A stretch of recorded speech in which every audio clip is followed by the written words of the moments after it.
সম্মানিত মুসাল্লিয়ানি কিরাম, মুরব্বিয়ানি ইজরাম, আমার সমবয়সী যুবক ভাইয়েরা, বাবারা, বন্ধুরা, শিশু কচি কাচারা, পর্দার আড়ালে মুস্তুরাত হাওয়াতিন মা ও বোনেরা, আসসালামু আলাইকুম ওয়া রাহমাতুল্লাহি তাআলা ওয়া বারাকাতুহু।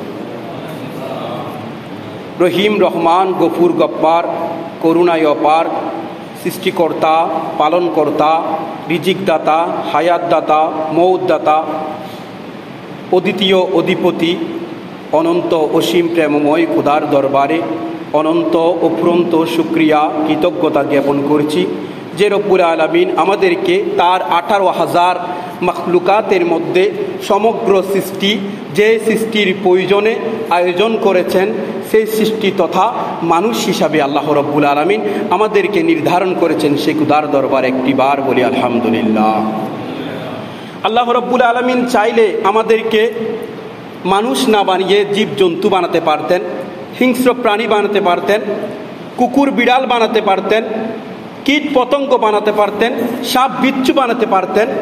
আল্লাহর সৃষ্টি জগতের এত অগণিত অসংখ্য সৃষ্টি রাজির মধ্যে এই সমস্ত সৃষ্টি না বানিয়ে সমস্ত সৃষ্টি যে সৃষ্টির প্রয়োজনের জন্য আল্লাহ তাআলা সৃজন করেছেন, সেই সৃষ্টি হিসাবে আমাদেরকে নির্ধারণ করে পৃথিবীতে পাঠিয়েছেন। তাই আরেকটি বার বলি আলহামদুলিল্লাহ। শুধু মানুষ বানিয়েছেন তাই নয়, মানুষ বানিয়ে মানুষদের মধ্যে সবচেয়ে পছন্দনীয় যে ধর্ম, সেই ধর্মের অনুসারী হিসাবে, মুসলমান হিসাবে আল্লাহ তাআলা আমাদেরকে পাঠিয়েছেন। যে কারণে আমরা আজকে মসজিদে এসেছি, নামাজ পড়তে এসেছি। যদি আমরা মুসলমান না হয়ে অন্য কোনো ধর্মের হতাম, তাহলে আজকে আমরা মসজিদে আসতে পারতাম না, আসতাম না। আমরা আরও ইহসান করেছেন, মানুষ বানিয়ে মানুষদের মধ্যে নারী পুরুষ রয়েছে, হিজড়া রয়েছে, কিন্তু আল্লাহ আমাদেরকে সেসব না বানিয়ে পুরুষ বানিয়েছেন। যদি আমরা পুরুষ না হতাম, আমরা আজকের জুমার জামাতে আসতে পারতাম না। আমাদের মধ্যে মহিলারা রয়েছে, তারা ঘরের মধ্যে রয়েছে, জুমাতে শরিক হতে পারে না, মসজিদে আসতে পারে না, ঈদের জামাতে শরিক হতে পারে না, অনেক কিছু থেকে বঞ্চিত রয়েছে আমাদের মহিলারা। কিন্তু আমরা পুরুষ হয়েছি বিদায় আজকে আমরা জুমাতে আসতে পেরেছি। এটাও আল্লাহ তাআলার অশেষ একটি কৃপা। সেই কৃপার তরে আল্লাহর দরবারে আরেকটি বার বলি আলহামদুলিল্লাহ। এই সমস্ত বিষয়গুলি যখন স্মরণ করবেন, এগুলো নিয়ে যখন বিবেচনা করবেন, আলহামদুলিল্লাহ মুখ থেকে নয়, অন্তর থেকে আসবে। আর আলহামদুলিল্লাহর আওয়াজ যখন অন্তর থেকে আসে, তখন আলহামদুলিল্লাহ আওয়াজ এত ছোট হয় না, অন্তর থেকে জোর আওয়াজে আরেকটি বার বলি আলহামদুলিল্লাহ। সাথে সাথে করুডু করুডু দরুদু সালামের তুহফা নজরানা পেশ করছি সৈয়দুল মুরসালিন খাতামুন নবিয়্যিন মুহাম্মদুর রাসূলুল্লাহ সাল্লাল্লাহু আলাইহি ওয়াসাল্লামের নূরানি রোজায়ে আকদাসে, যে নবীজিকে আল্লাহ রাব্বুল আলামিন অসংখ্য জ্ঞানের ভান্ডার বানিয়েছেন, যার শানে আল্লাহ বলেছেন ওয়া আল্লামাকা মা লাম তাকুন তা'লাম আলাম নাশরাহ লাকা সাদরাক, যিনি বলেছেন বুইস্তু মুআল্লিমান আনা মদিনাতুল ইলমি ওয়া আলিয়্যুন বাবুহা। জোরে বলি সুবহানাল্লাহ। যে নবীজি আমাদেরকে জ্ঞান অর্জনের জন্য আমাদেরকে বেশি বেশি উৎসাহিত করেছেন। আজকে আমি কুরআনুল কারীমের যে আয়াতটা তেলাওয়াত করেছি, সেটা আল্লাহ রাব্বুল আলামিন যত আয়াত নাজিল করেছেন কুরআনের মধ্যে, সমস্ত আয়াতের মধ্যে যে প্রথম আয়াত আল্লাহ নাজিল করেছেন, এত মর্তবাবান আয়াতটা ইকরা বিসমি রব্বিকাল্লাযী খলাক। জোরে বলি সুবহানাল্লাহ।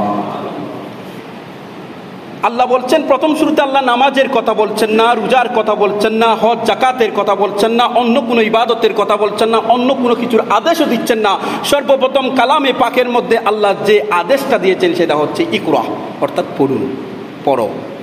আল্লাহ প্রথমে পড়ার জন্য বলেছেন, তারপর অন্য কিছু করবেন। মানে আমরা যে কাজটাই করি না করো, প্রথমে আমাদেরকে শিখতে হবে। নামাজ পড়তে গেলে আমাদেরকে নামাজ পড়া আগে শিখতে হবে, জানতে হবে, জ্ঞান অর্জন করতে হবে। তাই আল্লাহ রাব্বুল আলামিন যে কথাটা সর্বপ্রথম বলেছেন, এটা কি গুরুত্বপূর্ণ নাকি গুরুত্বহীন? এত বেশি গুরুত্বপূর্ণ যে আল্লাহ সর্বপ্রথম এটাই বলেছেন, অন্য কিছুর কথা বলেন না। অথচ কিয়ামতের ময়দানে সর্বপ্রথম হিসাব হবে নামাজের। হাদিসে পাকের মধ্যে এসেছে আউয়ালু মা ইউহাসাবু বিহিল আবদু ইয়াউমাল কিয়ামাতিস সালাত, কিয়ামতের ময়দানে সর্বপ্রথম নামাজের হিসাব হবে। কিন্তু আল্লাহ সর্বপ্রথম নামাজের কথা বলছেন না, আল্লাহ বলছেন জ্ঞান অর্জনের কথা। আজকে আমাদের প্রেক্ষাপটটা, আজকের খুতবার মধ্যে যে আলোচনা এসেছে সেটা সৎ কাজের আদেশ দেওয়া, অসৎ কাজ থেকে বাধা প্রদান করা। এ সম্পর্কে আমাদের ইমাম সাহেব গত জুমাতে আলোচনা করেছেন, খুব সুন্দর সারগর্ভ আলোচনা হয়েছে। আমি তাই ওদিকে যাচ্ছি না। জ্ঞান অর্জন করা সম্পর্কে যেহেতু আল্লাহ তাআলা এত গুরুত্ব দিয়েছেন, নবীজির হাদিসের মধ্যে গুরুত্ব দেওয়া হয়েছে, আজকে যে সময়টা আমরা পার করছি, আমাদের জ্ঞান অর্জনের কারখানা যেগুলো রয়েছে, শিক্ষা প্রতিষ্ঠান, পাঠশালাগুলা, স্কুল, কলেজ, মাদ্রাসা লকডাউনের কারণে, করোনার কারণে বন্ধ রয়েছে। আমরা এত বেশি পরীক্ষামুখী হয়ে গেছি যে আমাদের লেখাপড়াগুলো শুধুমাত্র পরীক্ষার জন্য আমরা পড়ে থাকি, শুধু একটা সার্টিফিকেট অর্জন করার জন্য পড়ে থাকি, জ্ঞান অর্জনের জন্য নয়। ইসলামী জ্ঞান, ধর্মীয় জ্ঞান তো নেই।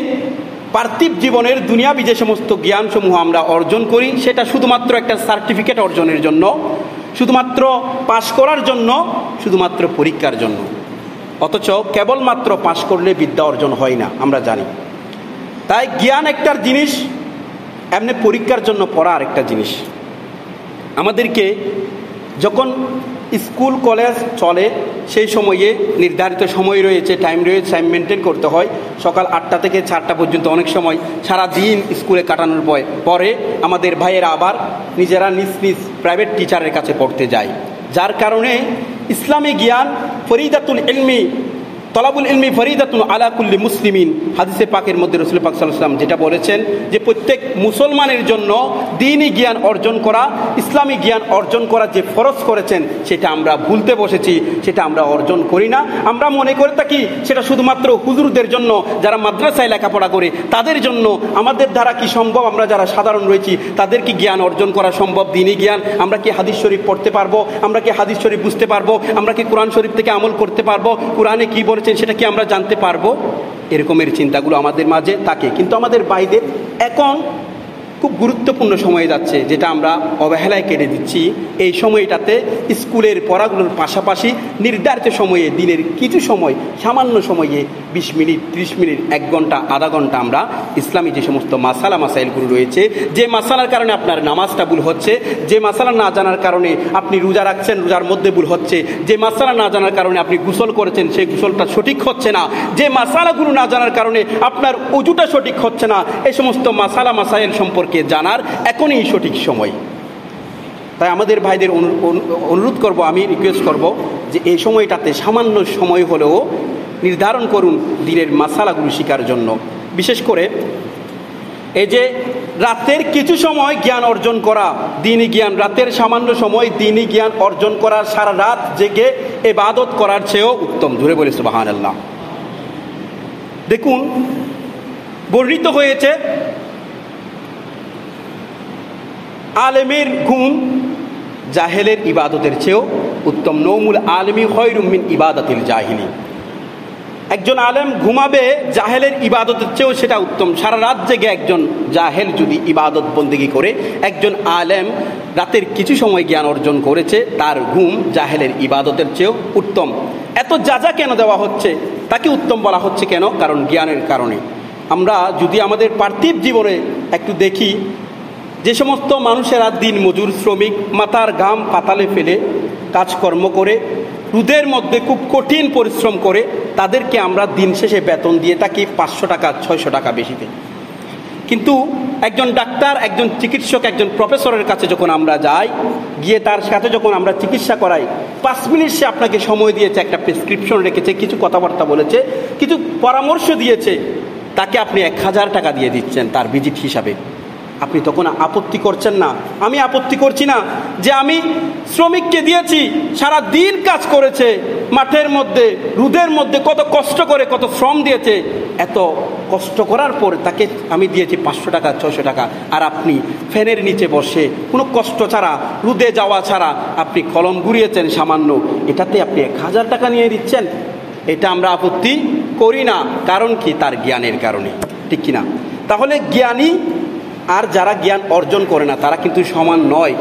আমি কাউকে ছোট করছি না, শ্রমিক তাদেরকেও প্রয়োজন আছে। আল্লাহ তাআলা এক একজনকে এক একজনের উপর নির্ভরশীল করে রেখেছেন। আমরা শ্রমিকদের উপর নির্ভরশীল, শ্রমিকরা আমাদের উপর নির্ভরশীল, আমরা সকলের উপর নির্ভরশীল। চিকিৎসক, প্রফেসর যারা রয়েছে তারাও কিন্তু শ্রমিকদের উপর নির্ভরশীল। তো তাদেরকে ছোটো করছি না, জ্ঞান অর্জনের কথা বলছি। একটা সার্টিফিকেট, একটা কাগজের সার্টিফিকেট, এটা জ্ঞানের সাথে সম্পৃক্ত হওয়ার কারণে পৃথিবীর সমস্ত কাগজও যদি কাগজের বান্ডিল আপনি চাকরি ক্ষেত্রে পেশ করেন, কাজ দেয় না। কিন্তু একটা কাগজ যেটা সার্টিফিকেট হিসাবে বানানো হয়েছে, সেটা আপনার জ্ঞানের প্রমাণ বহন করে বিদায়, সেটা এত বেশি গুরুত্বপূর্ণ, পৃথিবীর এতগুলা কাগজ কোনো কাজ দেয় না। যেটার সাথে জ্ঞানের সম্পর্ক রয়েছে সেটা সমস্ত কাগজের চেয়ে উত্তম। যে বলুন ঠিক কিনা? তো জ্ঞান অর্জন আমাদেরকে করতে হবে। করতে গিয়ে আমাদেরকে বিপদে পড়তে হয় যে কুরআনুল কারীমের আয়াত রয়েছে, হাদিস শরীফ রয়েছে, আমরা কি ওখান থেকে শিখবো নাকি এখানের ফয়সালাগুলো শিখবো? বর্তমান সময়ে আমাদের ভাইয়েরা বিভ্রান্ত হচ্ছে, বিশেষ করে যুবক ভাইয়েরা, যে কুরআন থেকে সরাসরি শিখতে গিয়ে, হাদিস শরীফ থেকে সরাসরি শিখতে গিয়ে। দেখুন, মোবাইল আবিষ্কার করা আমাদের কাজ নয়, মোবাইল তৈরি করা আমাদের কাজ নয়। মোবাইল তৈরি করা আমরা শিখি না, তৈরি করি না, কিন্তু আমরা ব্যবহার করা শিখি। কম্পিউটার আবিষ্কার করে একটা দল, বানায় একটা দল, আমরা কম্পিউটার চালানো শিখি। মোবাইল বানায় একটা দল, নির্দিষ্ট কিছু স্পেশালিস্ট রয়েছে যারা মোবাইল বানায়, আমরা মোবাইল ব্যবহার করা শিখি, মোবাইল বানানো শিখি না। মোবাইলের মধ্যে অ্যাপস রয়েছে, ক্যালকুলেটর মিশিয়ে আমরা চালাচ্ছি, এটা ব্যবহার বিধি শিখেছি আমরা, এটা বানাইনি আমরা। ঠিক সেভাবে কুরআন এবং হাদিস থেকে কোন হাদিসটা গ্রহণ করতে হবে, কোন মাসালাটা জানতে হবে, এগুলা ইস্তেহাদ করে যারা শরীয়তের আলেমগণ রয়েছেন, যারা মুস্তাহিদগণ রয়েছে, মাযহাবের ইমামগণ রয়েছেন, তারা আমাদেরকে এই স্পেশালিস্টগুলো আমাদেরকে সেখান থেকে গবেষণা করে আবিষ্কার করে যে মাসালাগুলো দিয়েছেন, এগুলাই আমাদেরকে শিখতে হবে। যদি আমরা সরাসরি হাদিস শরীফের দিকে যাই, দেখা যাবে এক হাদিসের মধ্যে বর্ণিত আছে, হযরত সাইয়্যিদনা খালিদ বিন ওয়ালিদ রাদিয়াল্লাহু তাআলা আনহু রাসূল পাক সাল্লাল্লাহু আলাইহি ওয়াসাল্লামের সম্মুখে গুইসাপ খাচ্ছেন, গুইসাপের মাংস খাচ্ছেন। এমন সময়ে নবী পাক সাল্লাল্লাহু আলাইহি ওয়াসাল্লাম উপস্থিত হয়েছেন। হযরত সাইয়্যিদনা খালিদ বিন ওয়ালিদ রাদিয়াল্লাহু তাআলা আনহু রাসূল পাক সাল্লাল্লাহু আলাইহি ওয়াসাল্লামকে বললেন, ইয়া রাসূলুল্লাহ, ইয়া হাবিবাল্লাহ, আমি গুইসাপ খাচ্ছি, অনেক সুস্বাদু, আপনি কি এখান থেকে সামান্য কিছু ভক্ষণ করবেন? আমরা যেভাবে এক একজনকে প্রস্তাব করে থাকি আমাদের খাবার টেবিলে যদি কেউ এসে যায়, ঠিক তেমনি রাসূল পাক সাল্লাল্লাহু আলাইহি ওয়াসাল্লামকে হযরত সাইয়্যিদিনা খালিদ বিন ওয়ালিদ রাদিয়াল্লাহু তাআলা আনহু যখন প্রস্তাব করলেন, নবী পাক সাল্লাল্লাহু আলাইহি ওয়াসাল্লাম বলছেন, হে খালিদ বিন ওয়ালিদ, আমি গুইসাপ খাই না এবং কাউকে খাওয়ার জন্য নিষেধও করি না। আমি নিজে গুইসাপ খাই না, কাউকে খাওয়ার জন্য নিষেধও করি না। তার মানে মা আতাকুম রাসূলু ফাখুযুহু ওয়া মা নাহাকুম আনহু ফান্তাহু। রাসূল পাক সাল্লাল্লাহু আলাইহি ওয়াসাল্লাম আমাদের জন্য যা নিয়ে এসেছেন এগুলো আমাদেরকে গ্রহণ করতে হবে, আর যা নিষেধ করেছেন এগুলো বর্জন করতে হবে। নবীজি এখানে নিষেধ করছে না, বলছে আমি নিজে খাই না, অপরকে নিষেধও করি না। তার মানে গুইসাপ খাওয়া হালাল, এক হাদিসের মধ্যে আছে। আর একটা হাদিসের মধ্যে রাসূল পাক সাল্লাল্লাহু আলাইহি ওয়াসাল্লাম পরবর্তীতে গুইসাপ খাওয়াকে হারাম করে দিয়েছেন। তাহলে দুটা হাদিস যখন আমরা সাধারণ মানুষেরা পড়ব, কোন হাদিসটা গ্রহণ করতে হবে, কোন হাদিসের উপর আমল করতে হবে, কোন হাদিসটা বর্জন করতে হবে, আমল করতে পারবেন না, সেটা বুঝতে পারবো না, তখন প্যাচ লেগে যাবে। কুরআনের মধ্যেও আছে এমনভাবে, এক আয়াতের মধ্যে মদ খাওয়া হালাল, আর এক আয়াতের মধ্যে মদ খাওয়া হারাম। এগুলি জাস্টিফাই করার জন্য, এগুলা গবেষণা করার জন্য, এগুলো ইজতিহাদ করে কোনটা গ্রহণীয় কোনটা আমলযোগ্য নয়, এ সমস্ত বিষয়ে ইজতিহাদ করে মাযহাবের ইমামগণ আমাদেরকে দিয়েছেন। ইমামে আবু হানিফা, ইমামে শাফি, ইমাম মালিকি, ইমাম আহমদ ইবনে হাম্বল, ওনারা সেই সমস্ত বিষয়ে দক্ষ ছিলেন, পারদর্শী ছিলেন, স্পেশালিস্ট ছিলেন বলে সেখান থেকে গবেষণা করে আমাদেরকে দিয়েছেন। আমরা সেই সমস্ত মাসালা, সহজলভ্য মাসালাগুলো এখন বাংলার মধ্যে অনুদিত হচ্ছে। অনেক সুন্দর সুন্দর মাসালার বই বের হয়েছে, নামাজের আহকাম বের হয়েছে। বিশেষ করে আমরা তো মোবাইল ব্যবহার করে, মোবাইলের মধ্যে অ্যাপস রয়েছে, ইসলামী বিশ্বকোষ আমাদের ভাইয়েরা এরকম অ্যাপস করেছেন, যে অ্যাপসের মাধ্যমে ছোটোখাটো একটা লাইব্রেরি প্রায় আপনারা জানতে পারবেন। তো শিখতে চাইলে যেখান থেকে সেখান থেকে শেখা যায়, শেখার কোনো বয়স নেই। আপনাদেরকে দ্বীনের মাসালাগুলো শিখতে হবে। এই মাসালা শেখার কারণে দেখা যায় এক মহিলা পেটের সন্তান রাখা অবস্থায় ইন্তেকাল করেছে। এখন সে মহিলাকে কিভাবে খবর দিবে? পেটের মধ্যে সন্তান রয়েছে, সন্তান কি জীবিত নাকি মৃত, সে ব্যাপারে সন্দিহান হয়ে পড়লেন। লোকেরা কি সিদ্ধান্ত নিবে, কি সমাধান হবে, কি ফয়সালা হবে, এ ব্যাপারে টেনশনের মধ্যে রয়েছে। একজন মহিলা মাসআলা জানতেন, তিনি ইজতিহাদ করেননি, ইজতিহাদ করেছেন ইমাম আবু হানিফা। তিনি ইমামে আবু হানিফা রহমতুল্লাহি আলাইহির ইজতিহাদকৃত মাসালা জানতেন। ওই সময়ের মধ্যে যখন হইচই পড়ে গেল এই ব্যাপার নিয়ে, এখন কি মহিলাটাকে কবর দেবে নাকি কবর দিবে না, কি করবে, মহিলার পেটের মধ্যে সন্তান রয়েছে, ওই সন্তানকে সহ কবর দিবে নাকি কি করবে, ফয়সালা দিতে পারছে না। এমন সময়ে যিনি মাসালা জানতেন এরকম একজন মহিলা সেখানে উপস্থিত হয়ে বললেন, একটা ভেজা কাপড় নিয়ে আসো, ওই কাপড়টা মহিলার পেটের উপর রাখলে যদি দ্রুত শুকিয়ে যায় তাহলে পেটের মধ্যে সন্তান জীবিত রয়েছে বলে সুবহানাল্লাহ। তখন কাপড় নিয়ে আসা হলো, ভেজা কাপড় ওই গর্ভবতী মহিলা, মৃত মহিলার পেটের উপর দেওয়া হলো, সাথে সাথে দ্রুত ওই কাপড় কানা শুকিয়ে গেল এবং ওই মহিলা বলল, মহিলাটার পেট কাটো, সেখান থেকে সন্তানকে বের করে, জোরে বলি সুবহানাল্লাহ। সেখান থেকে জীবিত একটা সন্তান বের করা হলো। সন্তানটা বড় হয়ে এমন একজন সন্তান হয়েছে যার লিখিত কিতাব ছাড়া মুফতি হওয়া যায় না, বলি সুবহানাল্লাহ। ইমামে আবু জাফর তাহাবী রহমতুল্লাহ আলাই সেই সন্তান ছিল। ইমাম আবু হানিফা রহমতুল্লাহ আলাই ইজতিহাদ করেছেন, ইজতিহাদকৃত মাসালা ওই মহিলা জেনেছেন, মাসালা শিকার মাধ্যমে এমন একটা সমাধান দিয়েছেন যেই সমাধানের মাধ্যমে এমন একজন শিশু জন্মগ্রহণ করেছে যেই শিশু সমগ্র আলেমদের, সমগ্র মুফতিদের ভবিষ্যৎ হয়ে দাঁড়িয়ে গেছে, বলি সুবহানাল্লাহ। আজকে ইমাম আবু জাফর তাহাবী রহমতুল্লাহ আলাই আমাদের মাঝে নেই। ওনার লিখিত কিতাব শরহে মানিল আসার আছে, যেটা মাদ্রাসার মধ্যে একদম সর্বোচ্চ শ্রেণী, কামিল শ্রেণীতে পড়ানো হয়, যে কিতাব পড়া ছাড়া মুক্তি হওয়া যায় না। আজকে যে অসংখ্য অসংখ্য মুফতি হচ্ছে, এই মুফতিগুলা হচ্ছে যে এই মহিলার একটা মাসালার কারণে। তাহলে আমরা কুরআন হাদিস থেকে ইজতিহাদ করতে না পারলেও মাসালাগুলো শিখতে পারি, যে সমস্ত মাসালা না জানার কারণে আজকে আমাদের নামাজগুলা সঠিক হচ্ছে না। কিয়ামতের ময়দানে নামাজের হিসাব নেবে, আপনি 5 ওয়াক্ত নামাজ পড়েছেন, শুধু এটিতে তাকলে হবে না। একজন শিক্ষক খাতা দেখাচ্ছে, এমন সময়ে একজন ছাত্র খাতা দেখে বলল, আমি তো ফুল আনসার করেছি স্যার, কিন্তু আমি ফেল করেছি। শিক্ষক বলছে, তুমি ফুল আনসার করেছো ঠিক, কিন্তু তুমি ভুল আনসার করেছো। মানে ফুল আনসার করেছে, পরিপূর্ণ আনসার করে পরিপূর্ণ উত্তর দেওয়ার পরে সে পরীক্ষার খাতায় যখন ফেল করেছে, ওই খাতাটা, পরীক্ষার খাতা নিয়ে যখন শিক্ষকের কাছে গিয়েছে, শিক্ষক দেখিয়ে দিয়েছে তার কী কী ভুল আছে। তাহলে ফুল আনসার করার পরেও ভুল আনসার হয়েছে, তাই তার খাতার মধ্যে ফেল এসেছে, পরীক্ষায় ফেল করেছে। ঠিক সেভাবে নামাজি বান্দা ফজর, জোহর, আসর, মাগরিবের নামাজ পড়েছে, জুমার নামাজ আদায় করেছে, তাহাজ্জুদের নামাজ আদায় করেছে, কাল ময়দানে মাহাশরে যখন নামাজের হিসাব হবে, তখন যখন আল্লাহ তাআলা আপনার নামাজের আমলনামার খাতা পেশ করবেন, তখন আপনাকে যদি দেখানো হয় আপনার আমলনামাটা, তখন নামাজের আমলনামায় যখন আপনি দেখবেন আপনার নামাজের খাতা শূন্য রয়েছে, যদি আল্লাহর কাছে আপিল করেন, হে আল্লাহ, আমি তো 5 ওয়াক্ত নামাজ আদায় করেছিলাম, কিন্তু আমার নামাজের খাতায় আমলনামার মধ্যে নামাজ নেই কেন? তখন আল্লাহ বলবে, তুমি যে রুকু করেছো সেই রুকুর মধ্যে তুমি সঠিকভাবে রুকু করনি, তুমি সিজদা করেছো, তোমার সিজদাটা সঠিক ছিল না, তুমি কিয়াম করেছো, তোমার কিয়ামটা সঠিক ছিল না, তুমি নামাজের আহকাম আর কান সম্পর্কে সঠিক জ্ঞান রাখোনি, মাসআলা সম্পর্কে যথাযথ জ্ঞান রাখোনি, সুতরাং তোমার নামাজ ভুল হয়েছে। এই ভুল নামাজগুলো আজকে এখানে কাউন্ট করা হয়নি। সুতরাং আমাদেরকে প্রত্যেক কিছুর জন্য আমরা যাই করি সেটা আগে শিখতে হয়। একজন রাজমিস্ত্রি যে রাজের কাজ করছেন সেটা আগে শিখেছে, একজন ড্রাইভার ড্রাইভিং করছেন আগে শিখেছে। তাই আমাদেরকে নামাজ পড়তে আসছি, আমাদেরকে আগে নামাজটা ভালো করে শিখতে হবে। শুধু নামাজের বেলায় নয়, যে সমস্ত ফরজ ইবাদতগুলো রয়েছে সে সমস্ত ফরজ ইবাদতের জ্ঞানগুলো অর্জন করাও আমাদের ফরজ। সময় সংক্ষেপ, তো আমরা মাসআলা না জানার কারণে কত বিপদের মধ্যে পড়ছি, কত ভুল করে যাচ্ছি। এক একটা বলতে গেলে অবাক হয়ে যাবেন আপনারা কি কি ভুল করছেন, আমরা কি কি ভুল করছি। বিশেষ করে বর্তমান প্রেক্ষাপটে আমরা যে নামাজের মধ্যে দাঁড়াই, কাতারে ফাঁক করতে বলা হচ্ছে।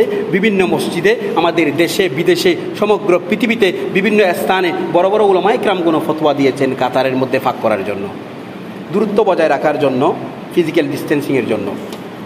দেখুন, আগে আমি মাসালাটা বলি, তারপর সমাধানটা বলছি। ফতোয়ায়ে রজবিয়া, ফতোয়ায়ে আলমগীরি, ফতোয়ায়ে শামী থেকে শুরু করে অসংখ্য মাসালার কিতাবের মধ্যে কাতারের ব্যাপারে এসেছে। কাতারের মধ্যে ফাঁক রেখে নামাজ পড়া মাকরুহে তাহরিমি। মাকরুহে তাহরিমি মানে সাধারণ মাকরু নয়, একটা হচ্ছে মাকরুহে তানজিহি সাধারণ মাকরু, একটা মাকরুহে তাহরিমি যেটা হারামের কাছাকাছি। প্রায় হারাম। মাকরুহে তাহরিমি যদি নামাজের মধ্যে কেউ করে, নামাজটা পুনরায় পড়ে দেওয়া ওয়াজিব। আপনি নামাজটা পুনরায় পড়ে দিতে হবে, এটা ওয়াজিব, আবার পড়ে দিতে হবে আপনাকে নামাজ। এবার আসুন, উলামায়ে কেরামগণ যেহেতু ফতোয়া দিয়েছেন, ওনারা বলেছেন যে নামাজের মধ্যে উজরের কারণে, একটা উজর এসেছে যে আমাদের করোনা ভাইরাস এসেছে, মহামারীর কারণে আমাদেরকে দূরত্ব বজায় রাখতে বলা হয়েছে। বজায় রাখতে বলা হয়েছে, ধরুন এলাকার একজন শিক্ষক তার ছাত্র এলাকার শিক্ষা প্রতিষ্ঠানের মধ্যে গিয়ে সে দেখা যাচ্ছে অনেক দিন পর্যন্ত স্কুলে, সপ্তাহখানেক স্কুলে আসে নাই, না আসার পরে যখন একদিন গিয়েছে, শিক্ষক প্রতিদিন দেখেছে সে ফুটবল মাঠে খেলতেছে, বাজারে গিয়েছে, মার্কেটে গিয়েছে, হাট বাজারে সব কিছু করতেছে, দৌড়াদৌড়ি করতেছে, সব কিছু করতেছে। কিন্তু যখন রুল কল করা হলো, যখন জিজ্ঞেস করা হলো তুমি এতদিন আসো নাই কেন, তখন বলছে স্যার আমি অসুস্থ ছিলাম।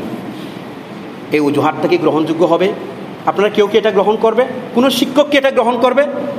শিক্ষক বলবে তুমি খেলতে পেরেছো, মাঠের মধ্যে খেলছো আমি দেখেছি, বাজারে গিয়েছো আমি দেখেছি, হাট বাজার সব কিছু করেছো, দৌড়াদৌড়ি করেছো, সব কিছু আমি দেখেছি, তুমি শুধুমাত্র কি স্কুলে আসতে পারোনি? এই অসুস্থতা শুধু কি স্কুলের জন্য? এরকম হতে পারে? এই অজুহাত কখনো গ্রহণ হবে? হবে না। ঠিক একইভাবে শিক্ষক, এলাকার শিক্ষক যেভাবে দেখে, আল্লাহ আমাদেরকে দেখে।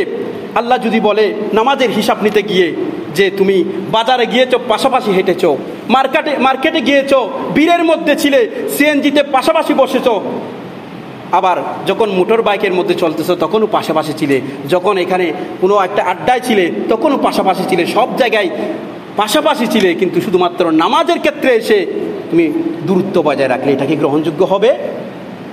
শিক্ষক যেভাবে দেখে, আল্লাহ তো তিনি যিনি সবাইকে দেখার ক্ষমতা দিয়েছেন, আল্লাহ কি দেখেন না? এই অজুহাতগুলা কি গ্রহণযোগ্য হবে? উলামায়ে কেরামের ফতোয়া এটা ঠিক আছে একটা, আমি ছোট মানুষ ওদিকে যাচ্ছি না। ওনারা বলেছেন যে দূরত্ব বজায় রাখার জন্য আপনি যদি সব জায়গায় দূরত্ব বজায় রাখেন তখন এটা গ্রহণযোগ্য হবে। আপনি সিএনজিতে গিয়ে যদি দূরত্ব বজায় রাখতে পারেন, আপনি বাজারে গিয়ে যদি দূরত্ব বজায় রাখতে পারেন, সমস্ত ক্ষেত্রে যদি আপনি দূরত্ব বজায় রাখতে পারেন, তখন এখানে অজুহাতটা গ্রহণ হতে পারে। আল্লাহর দরবারে বলতে পারবেন উলামায়ে কেরামগণ দূরত্ব বজায় রাখার ব্যাপারে ফতোয়া দিয়েছিলেন, তাই আমি সেটা গ্রহণ করেছি, এখন কিন্তু সেটা আপনার উপরে বর্তাচ্ছে। সুতরাং কাতারের মধ্যে, নামাজে কাতারের মধ্যে ফাঁক রেখে নামাজ পড়া মাকরুহে তাহরিমি, যেমন তেমন মাকরু নয়। দ্বিতীয় নম্বর আসুন, কাতারের মধ্যে যখন আমাদের মুসল্লি ভাইদের মধ্যে অনেকে দেখা যায় প্রথম কাতার না পুরিয়ে দ্বিতীয় কাতারের মধ্যে, প্রথম কাতার পরিপূর্ণ হয়নি, দ্বিতীয় কাতারে দাঁড়িয়ে গেছে ফ্যানের জন্য, বেশিরভাগ ক্ষেত্রে আমাদের মসজিদ অনেক সময় দেখেছি। তো প্রথম কাতারে খালি রেখে দ্বিতীয় কাতারে দাঁড়ানো নিষেধ। শুধু এমন নয়, যদি দেখা যাচ্ছে প্রথম কাতার খালি, আপনি নামাজ অবস্থায় সেই কাতারে চলে যেতে পারবেন, তবে এক কাতার পরিমাণ হাঁটতে পারবেন। নামাজ অবস্থায় এক কাতার পরিমাণ হেঁটে, দুই কাতার হলে হবে না, এক কাতার পরিমাণ হেঁটে নামাজ অবস্থায় আপনি সেখানে গিয়ে যদি দাঁড়িয়ে যান, আল্লাহ রাব্বুল আলামিন আপনার জীবনের গুনাহ ক্ষমা করে দিবেন। এটা হাদিসে পাকের মধ্যে এসেছে। অনেক ফজিলত রয়েছে এটার, যে নামাজি ব্যক্তি দেখছে যে সামনের কাতারে খালি রয়েছে, সেখানে নামাজ অবস্থায় পৌঁছে গেছে, তার জীবনের গুনাহ আল্লাহ ক্ষমা করে দিবেন। এটা আল্লাহ তাআলা খুশি হয়ে যান, বলি সুবহানাল্লাহ। আবার দেখা যায় কাতারের মধ্যে, এগুলো খেয়াল করবেন, একটা মাসালা শিখা 1000 রাকাত নফল নামাজের চেয়ে উত্তম। সারা রাত ইবাদত করে থাকি, নফল নামাজ পড়ে থাকে, এটার চেয়েও কেউ যদি বসে কিছুক্ষণ সময় মাসালাগুলো শিখে দ্বীনি জ্ঞান অর্জন করে, এটা উত্তম। তো এই যে মাসালাগুলো বলছি, এগুলা কিন্তু ওয়াজ মাহফিলের চেয়েও কম না। আমাদের মধ্যে দেখা যায় আমাদের ছোটো ভাইয়েরা যারা 8-9 বছরের কিছু ছেলে কাতারের মধ্যে এসে যায়, আমরা কাতার থেকে নামাজ অবস্থায় তাকে সরিয়ে দিই। এটা সম্পূর্ণ নিষেধ, কঠোরভাবে নিষেধাজ্ঞা করা হয়েছে। উলামায়ে কেরামগণ, মুফতিগণ ফতোয়ায়ে রাজবিয়ার মধ্যে আলা হযরত রাহমাতুল্লাহ সুস্পষ্টভাবে ঘোষণা দিয়েছেন, কঠোরভাবে নিষেধ করে দিয়েছেন যে নামাজের মধ্যে যদি কেউ দাঁড়িয়ে যায়, নামাজের নিয়ত করে ফেলেছে, এমন অবস্থায় সরানো যাবে না, সম্পূর্ণ হারাম। নিয়ত করার আগে যদি সরাতে চান এটা হবে। আমাদের মাঝে দেখা যায় যে নিয়ত করে দাঁড়িয়ে গেছে একজন, তাকে আমরা ঠেলে সরিয়ে দিচ্ছি, এরকমই সরিয়ে দেওয়া যাবে না। যদি নামাজের কাতারটা পরিপূর্ণ না হয়, তাকে সামনের নিয়ে আসবেন। যদি পরিপূর্ণ, আমাদের যারা বড় রয়েছে, প্রাপ্তবয়স্ক রয়েছে, তাদের সংখ্যা বেশি থাকে, কাতার পরিপূর্ণ করতে পারে, তখন ছোটোদেরকে আলাদা করতে বলা হয়েছে, এটাই উত্তম। ছোটরা আলাদা কাতারে দাঁড়াবে, তখন যখন কাতারটা পরিপূর্ণ হয়ে যাবে, অপূর্ণ কাতার রয়েছে তাদেরকে আলাদা করে দিবেন, এমন কিন্তু নয়। সুতরাং এই সমস্ত বিষয়গুলো, এই সমস্ত মাসালাগুলো আমাদেরকে জ্ঞান রেখে আমল করার তৌফিক দান করুক। বিশেষ করে দিনই জ্ঞান থেকে আমরা বেশি দূরে সরে গিয়েছি। আমরা দিনের সামান্য সময় দিনে একটা করে আমরা মাসালা শিখতে পারি। আমাদের এখানে বই রয়েছে, মাসালার বই অসংখ্য রয়েছে, আমার কাছেও আছে। আমি বইগুলো এখানে এনে রেখেছি যাতে অন্যান্য ভাইরাও পড়তে পারে। আপনারা ইবাদত করছেন, তাসবিহ তাহলিল পড়ছেন এখানে, সেটা ঠিক আছে, কিন্তু এগুলার চেয়ে বেশি উত্তম এই সমস্ত বই পড়া। এগুলো তো বাংলা, এখানে আরবি কিছু নেই, উর্দু কিছু নেই, এগুলা বাংলা রয়েছে, আপনারা সহজে এগুলা পড়তে পারবেন, জানতে পারবেন। এখন তো আর অজুহাত দেওয়ার কিছু নেই, আপনাদের জন্য সহজ করা হয়েছে। আল্লাহ রাব্বুল আলামিন আমাদেরকে দ্বীনি জ্ঞানসমূহ অর্জন করার তৌফিক দান করুক। ওয়াহিরি দাওয়ানা আলহামদুলিল্লাহি রাব্বিল আলামিন।